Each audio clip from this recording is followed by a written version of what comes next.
ወደ ቁርአኑ ሐሳብ ወስዳችኋለሁ። ቁርአንና ዕውቀት። ቁርአን ዕውቀትን ሰጥቶን ተከተሉ ሳይሆን ያለን ከጅምሩ ዕውቀትን ወደ መመርመር ይወስደናል። ዕውቀትና የሰው ልጅ በቁርአን የሚገናኙት ከአደም አፈጣጠር ጀምሮ ነው። አደም አፈጣጠሩን ቁርአን ሊነግረን ሲነሳ መጀመሪያ هو الذي خلق لكم ما في الأرض جميعا ይላል። በምድር ላይ ያሉ ነገሮችን ሁሉ ለእናንተ ፈጠረላችሁ ይላል።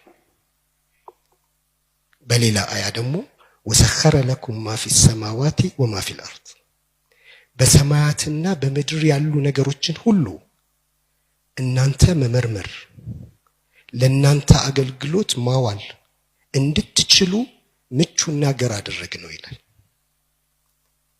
ቀጥሎ የሚያነሳው ስለ አደም አፈጣጠር ነው። وإذ قال ربك للملائكة إني جاعل في الأرض خليفة ለመላእክት ጌታህ ባለ ጊዜ አስታውስ ይላል።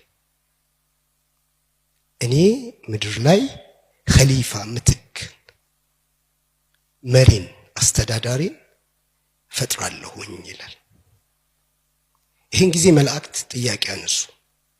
قالوا أتجعل فيها من يفسد فيها ويسفك الدماء የሰው ልጅ ሁለት ችግር አለበት። ሁለቱ ችግሮች መላእክት ምን ብለው ጠቅሰውታል? አንደኛው ምድር ላይ ቀውስ መፍጠር፣ ሁለተኛው ደግሞ ደም ማፍሰስ። ይሄ የሰው ልጅ ችግሩ ነው። እንዲህ አይነት ችግር ያለበት ፍጡር የመሬት ንጉስና አስተዳደር ተደርጎ እንዴት ይሾማል ብለው ጠየቁ።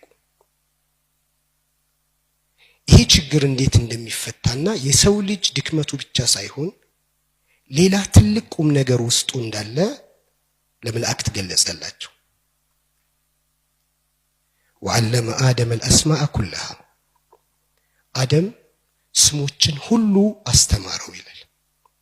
ስለዚህ የሰው ልጅ የዚች ምድር ቆይታው በንግስና በበላይነት በትክክልም የተፈጠረለትን ዓላማ አሳክቶ ለመሄድ ስሞችን ማወቅ አለበት። ስሞችና ስሞች የተሸከሟቸው ሐሳቦች ማወቅ፣ ይሄም ደግሞ ከሰማይ በመጣ ዕውቀት ታግዞ ስሞችን ማወቅ ነው።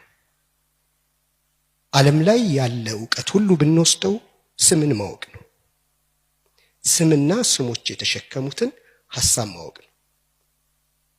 አንድ ህዝብ